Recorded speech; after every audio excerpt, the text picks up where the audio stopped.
Hello, hello! I am Ben Pick, and thank you for joining me in Running to Write, where I give questionable writing advice through running metaphors. This is episode 27, which means I am cooling off from the marathon of running the first 26 episodes, and am recapping my progress thus far. I never actually started with one of those AuthorTube intro videos, so I'm going to do that today. Hopefully I'll answer any burning questions you have about me, my process, my writing in this channel. But if I don't, then post any lingering questions you have down there in those comments. For this channel, I learned to run before I could walk. Kind of like how I didn't learn proper running form and technique until after doing it for over a decade. This introduction video is based on Jenna Streety's Newbie Tag 2.0 questions, which most other people record and answer during their very first video. So here we go. These are the answers to your deepest and darkest questions about me and my writing, assuming those include these 14 pre-selected ones. Number 1. What is your book's pitch?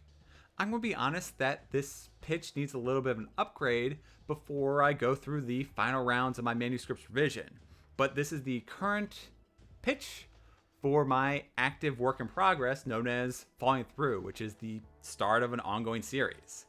On the day Derek reveals to his best friend Tracy that he can move objects with his mind, the demonstration goes awry and nearly kills her. As a result, Derek unleashes a monster upon the world. Now they're being hunted by that monster, which sends them on a journey stranding them across time as they fight to reclaim everything they've lost. Since you're all here on the channel, I'll let you in on an insider scoop and a secret I am thrilled to be building towards across the series. I see the main characters as reverse Supermen in that they start with a good number of powers, and as the series progresses, they lose them and become weaker. I think that adds an interesting layer which runs counter to most power fantasies, where the main characters only get stronger. Number 2. If you were a book, how would you pitch yourself? This one cuts pretty deep and feels fairly random, but I'd have to say that I went off on a long-winded rant there, and by the end of it, I thought of a much better answer. I am this edition of Michael Crichton's timeline. A bit tattered, certainly not in pristine condition, but held within my pages, there's a classic and engaging story. Number 3. What do you usually write? I tend to bounce back and forth between science fiction and fantasy, where the lines between those two are often blurred by the way I write. I also vary wildly between young adult coming-of-age stories and stories about grizzled veterans who are too old for this. Number 4. What's something you'll never write? Extremes. I can confidently say that I have no interest in writing a hard science fiction story like The Martian, or a space exploration story like the Bobiverse. Nor would I really want to write a sprawling high fantasy like Malazan. That being said, I wouldn't rule out writing a smaller sword and sorcery story. Number 5. What's your goal for starting an AuthorTube channel? I want to share my knowledge so other newbies won't fall as many times as I did. Over the past few years, I've been helped along by some remarkable authors, and I want to in turn help other newbies get started. More than that, I want a community. I want to meet other writers and laugh at our missteps and pat each other on the backs over our accomplishments. Number 6. What made you start writing? There were a lot of different factors which combined together and ultimately led to me putting my thoughts down on paper. In a previous video, I mentioned how the events of my life were so immortalized that they became larger than life. Adding supernatural elements to them only made them seem more believable in their retelling. I also started writing because I had extremely vivid dreams. I would wake up utterly terrified or overwhelmed with a sense of content happiness. I felt compelled to capture what I could remember and build stories around those raw and core emotions. Number 7. What is your publishing path? While I would love to be traditionally published, I'm planning on self-publishing for the first few novels, and I'm going to chronicle that journey here. Which leads me to number 8. What content do you bring to the AuthorTube table? an honest and long list of doing things the wrong way, so learn from my mistakes. I also plan to demystify the publishing process for prospective authors, primarily those who may not have the biggest budget. Going back to the content I have planned, I'm not a published author, but I am actively working to change that, which I'm going to showcase on this channel. I've gone through a bunch of critique partner and beta reader rounds, and at the time of recording this episode, I have submitted my work in progress to a developmental editor. You know what? I'll pull back the curtains for a moment and discuss one of the budgeting decisions I just made. I was editing episode 10 and finally decided to include an intro and outro to those videos. I shopped around on 99 Designs and have found some really incredible options which would have been able to do exactly what I was envisioning and hoping for this channel, but the price tag was about $400. So instead, I went with placeit.com and signed up for a monthly subscription for $15, where I then designed my own intro and outro, and it was a little bit simpler. It wasn't quite what I wanted, but it fit within my budget and for where my channel is at this particular moment. Maybe down the road, I'll go for the much more expensive option, but for right now, this worked for what I needed. Again, I'm not being paid and this isn't an advertisement, and I'm more than happy to showcase what these options can do and how they can work, but these are just my own honest thoughts. Number 9, what is your biggest writing struggle? For me, time.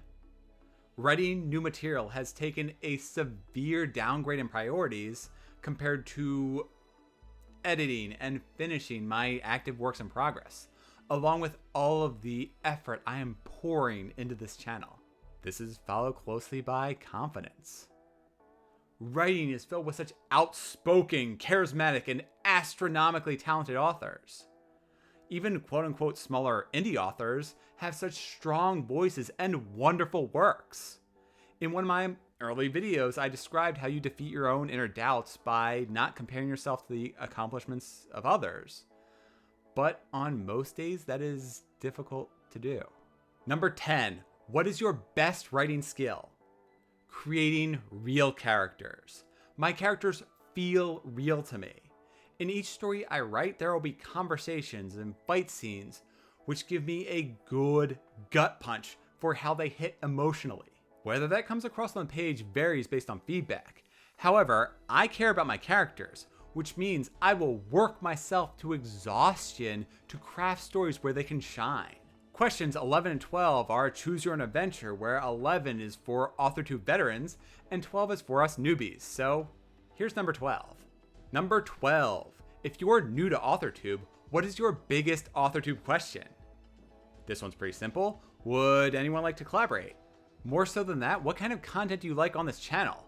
I put out how-to guides, top 5 and top 10 lists, along with one-off story-related topics. How can I get better content to your eyeballs and ear holes? And saying that out loud, I really don't like the way that sounds, so we're just going to move on.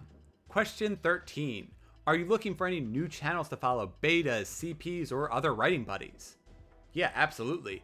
I am always on the hunt for new, fun channels to follow, so let me know what to check out. Future Ben here, and a lot has happened since the time I recorded this episode and now as I'm editing it. I have grown much more involved in the writer community, and I wanted to give some explicit shoutouts to various AuthorTube channels which I found fascinating and would recommend watching. Barrett Laurie's content taught me how to expand my author platform and has inspired me to query agents before committing entirely to the self-publishing route. Meanwhile, SD Huston and Celi both have novels coming out this fall, and watching how their various decisions diverge and intersect has given me considerable perspective on my own publishing path. We Lift Homes has great nerdy recommendations to add to my to-be-read list, and Sam Jones has highly political takes on life as well as the writing process, all while he breakdances, which makes his videos literally pop. These are only a handful of the many people I've met in the AuthorTube and BookTube communities, and I will be working in more shoutouts in my upcoming season for YouTubers whose content you should be checking out. I also recently finished another round with beta readers, so I'm not looking at the moment, though that might be subject to change by the time this video finally gets posted. However, please use this channel to ask for volunteers. I will explicitly set aside time around when this video gets posted, and I will gladly volunteer to beta or critique your works. Now, I am not a professional service, so all I can offer is my honest feedback. Question 14. What are you most excited for on this new fresh start of AuthorTube? I am both excited and terrified to share what I know. I want to learn from you all and improve my skills while hopefully inspiring other authors. That's all there is for the official newbie questions, and I'm going to take a minute to discuss where this channel is and where I plan to take it next. I have another batch of 26 episodes planned, and that will carry me all the way through to just past the anniversary of my first posting. I'll be bringing you all into a much closer look at the self-publishing process, which will be a focus of a lot of my upcoming videos. Sure, you can publish for basically $0 on Amazon right now, and that will be setting yourself up for failure as you'll be skipping all the mandatory steps like developmental editors, copy editors, and general promotions, to name a few. I'm going to walk you through the options, decisions, what worked for me, and what turns out to be a waste of time and money. I'll also describe what seems like a general good range for various services. I have already rejected editors for being too low, which makes me question their quality and results, and those which were too high, which were outside my budget. I am Ben Pick, and thank you for joining me in Running to Write.